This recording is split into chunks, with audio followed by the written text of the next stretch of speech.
Ce matin, sur le marché couvert de Sainte-Geneviève-des-Bois, en banlieue parisienne, Jean-Charles Cibello, 29 ans, installe sa marchandise.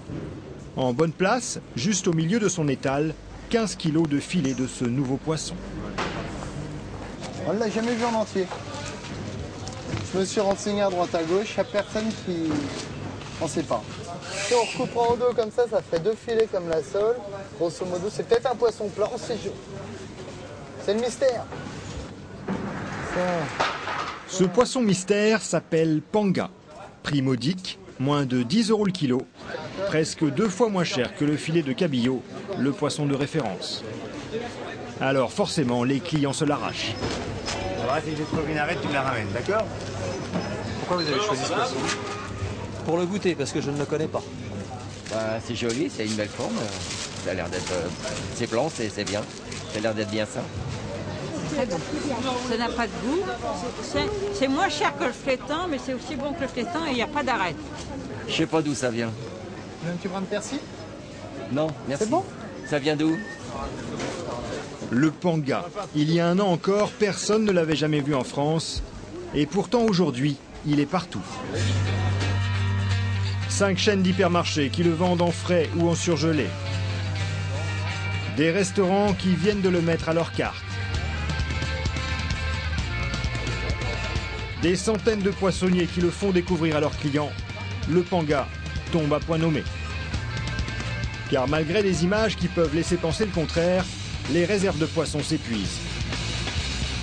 Dans certaines zones maritimes, merlus, thon rouge, sole ou cabillaud sont carrément en voie de disparition. Et il faut donc sans arrêt découvrir de nouveaux poissons au prix le plus attractif possible. Domestiquer le panga, en élever des milliers de tonnes pour l'exporter à l'étranger, tout cela n'a pas été chose facile. Il y a 10 ans encore, les Vietnamiens ne savaient pas comment le faire se reproduire. Alors, il a fallu donner un gros coup de pouce à la nature. Philippe Seren, 65 ans, a participé à cette aventure. Aujourd'hui, il travaille au Vietnam comme consultant dans la pisciculture. Dans les années 70, ce biologiste avait réussi à faire pondre en captivité des dorades et des loups. 20 ans plus tard, c'est sa technique, tout à fait incroyable, que les Vietnamiens ont utilisée pour le panga. Ce jour-là, Philippe Seren nous conduit dans une écloserie, là où les Vietnamiens veillent sur leurs trésors.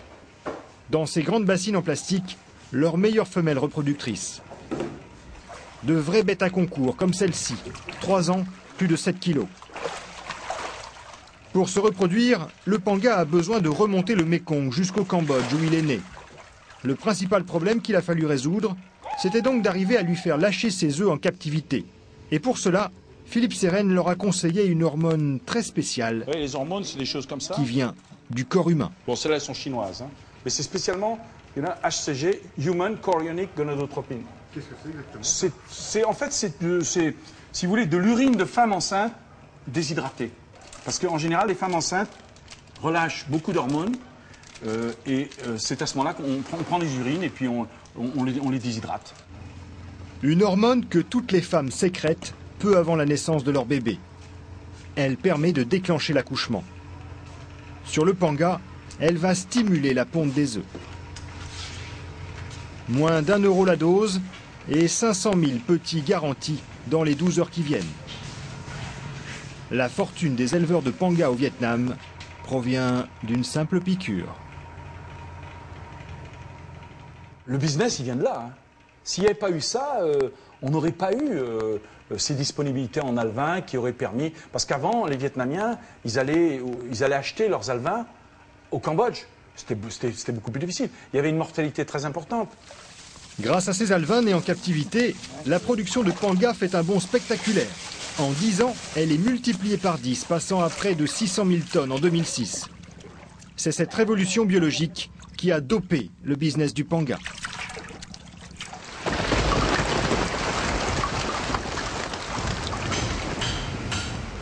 Ce soir, dans la maison flottante de la famille Fong, personne ne dormira. Pour Madame Fong et son mari, 6 mois de revenus se jouent en une seule nuit. Les pêcheurs sont allés installer des filets dans la cage sous la maison pour remonter les pangas d'élevage. La pêche commence, elle va durer 12 heures. 80 000 poissons, une centaine de tonnes à extraire de l'eau.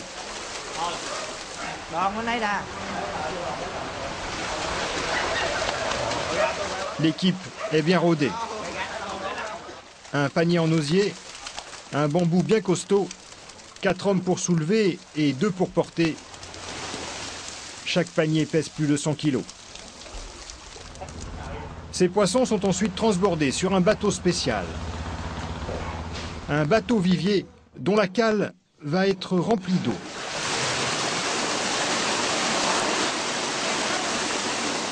Pour garder leur valeur, tous ces poissons doivent rester vivants. Alors, les pêcheurs les déversent au fond du bateau dans la cale remplie d'eau. Dans quelques heures, ils seront vendus à une usine qui va les transformer en filets. Mais en attendant, M. Fong s'inquiète du taux de poissons morts qu'il risque de découvrir au fond de la cale. Cela peut représenter un manque à gagner très important, 300 €, presque un mois de salaire. Ça fait bien 10 minutes qu'il cherche. Il n'a pas trouvé de poisson mort. Certains sont juste un peu assommés. Ces poissons sont robustes. Mais parfois, il peut y avoir 300 à 400 kilos de poissons morts sur la totalité. Le balai des paniers va se poursuivre jusqu'au petit matin. Pêcher, soulever, porter, un rythme éreintant. 1 tonne toutes les 5 minutes, meurtrissant un peu plus les épaules à chaque panier. 5 heures du matin, les pêcheurs sont épuisés, mais au bout, il y a la promesse d'une bonne paye. En une nuit, ils gagnent l'équivalent d'une semaine de salaire moyen au Vietnam.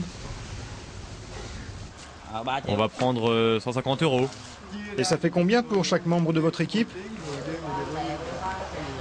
Environ 13 € par personne. Ces poissons, M. Fong va les vendre 70 centimes d'euros le kilo à l'usine qui les transformera avant de les exporter en Europe. Avant de le quitter, nous lui avons tout de même posé une petite question. Est-ce que vous savez combien coûte un kilo de filet à Paris? Non. Est-ce que vous voulez le savoir? Ouais. Le prix est entre 7 et 12 € le kilo sur la table à manger des Français.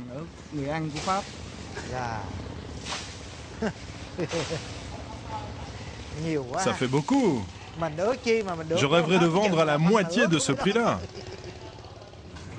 Au pays du Panga, monsieur et madame Fong gagnent bien leur vie, mais ne jouent pas encore dans la cour des grands. Il n'y a plus qu'un tiers des élevages qui se fait encore en cage flottante. La demande qui vient d'Europe est si forte que de plus en plus d'entrepreneurs vietnamiens sont passés à l'échelle industrielle. Grâce au Panga, certains ont bâti des fortunes colossales.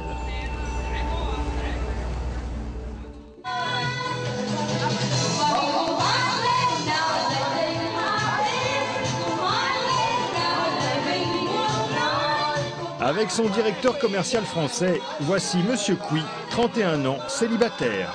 Un très beau parti, l'un des rois du Panga au Vietnam.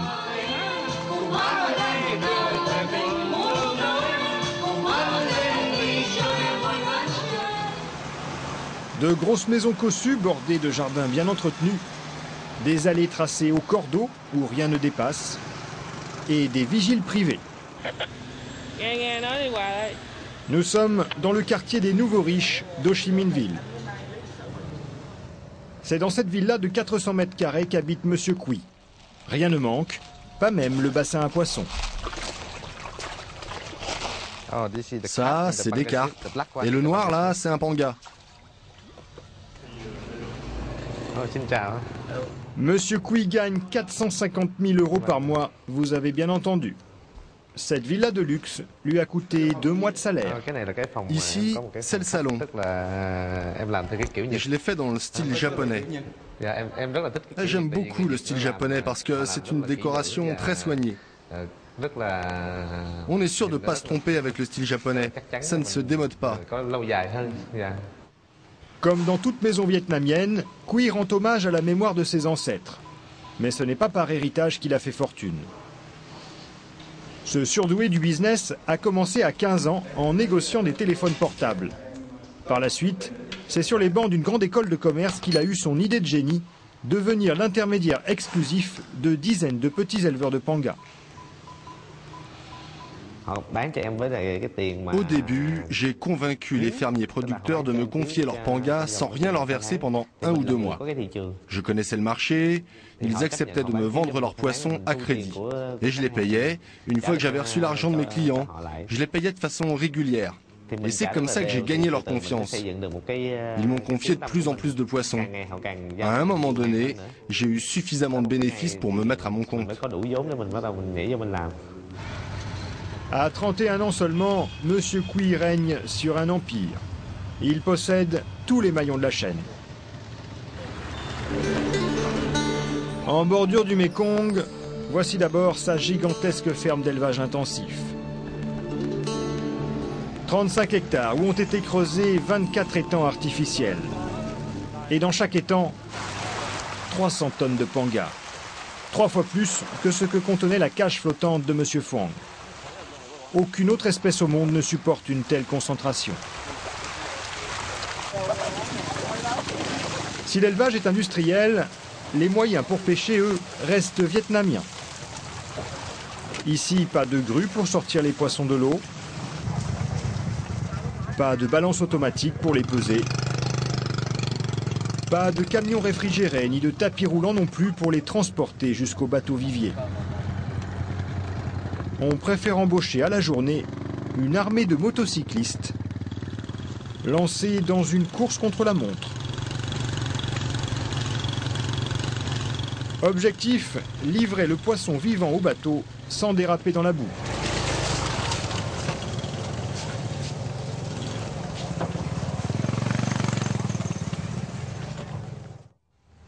Le deuxième maillon de la chaîne de Monsieur Quy est encore plus impressionnant. C'est ici que les bateaux viviers apportent les poissons. Ils arrivent vivants de sa ferme et ressortiront en filets congelés. Entre-temps, ils passeront entre les mains expertes des employés de Monsieur Quy. On les découpe, on les nettoie, puis on les congèle pour les expédier. Monsieur Quy en exporte 10 000 tonnes par an dans le monde. Selon nos estimations, ces filets transformés lui coûtent 1,50 € sortis d'usine. Il les vend 3 € le kilo aux grossistes européens. Il est vrai qu'il dispose d'une main-d'œuvre abondante et bon marché. 1000 personnes dans la salle de préparation des filets, exclusivement des femmes.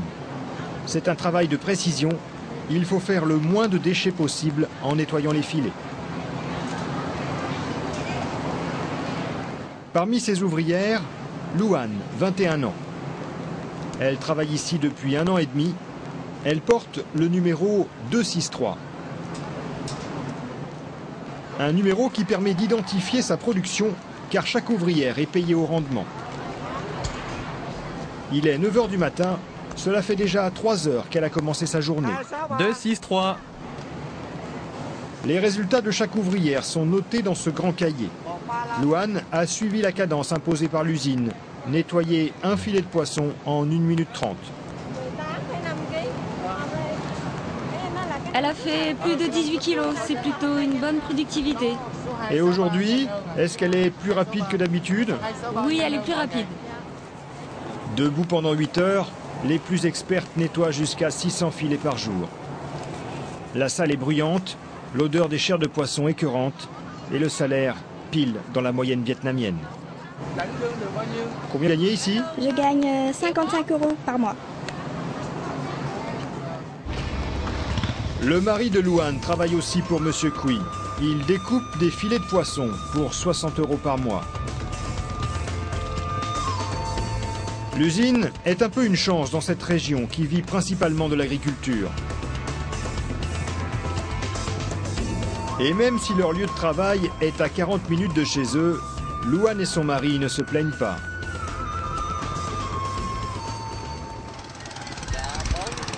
On se lève à 4h30 du matin. On arrive à l'usine à 6 h. Et là, on prend le petit déjeuner avec les collègues.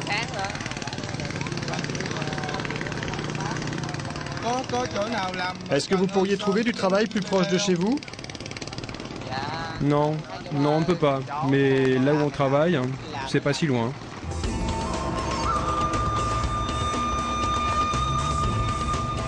Luan et son mari travaillent 6 jours sur 7.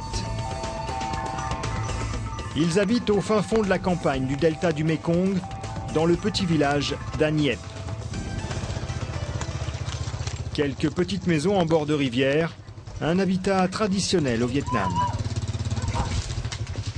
Le couple a un petit garçon d'1 an et demi. C'est la grand-mère maternelle qui le garde pendant leurs heures de travail. Tous les 4 vivent dans la même maison.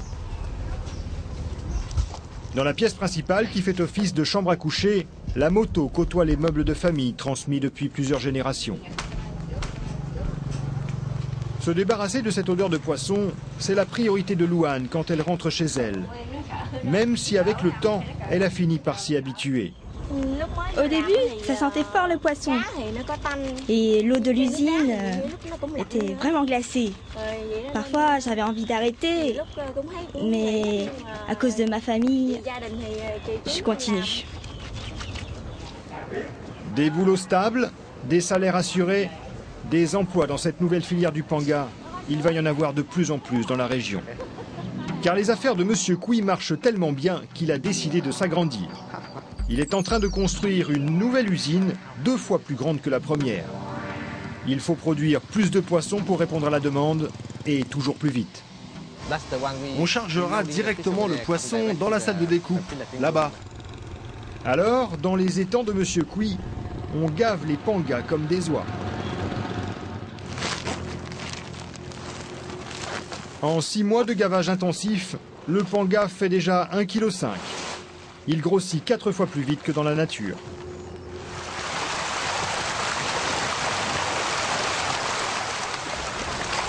Qu'y a-t-il donc dans ces petites boulettes pour le faire grossir aussi vite? Quelques kilomètres plus loin sur le Mekong, voici l'un des plus gros fournisseurs d'aliments pour panga. C'est ici que les fermiers viennent s'approvisionner par bateaux entiers. Et au Vietnam, quand on passe à la caisse, on paye cash. Quelques kilos de billets, des milliards de dong, la monnaie nationale, en échange de quelques centaines de tonnes d'aliments. Le plus étonnant, c'est que la matière première numéro 1 des boulettes, c'est de la farine de poisson. Rien d'interdit. Les pangas mangent cette poudre constituée de cadavres de poissons broyés et déshydratés. Ces farines sont importées du bout du monde, du Pérou très exactement. L'usine en écoule des dizaines de tonnes chaque jour. On la mélange avec des vitamines, du son de riz, du manioc vietnamien, des résidus de soja d'Amérique, le tout cuit à très haute température. Et l'on obtient de jolies boulettes bourrées de protéines. Une alimentation qui jusqu'à présent n'a pas été contestée par les revendeurs européens.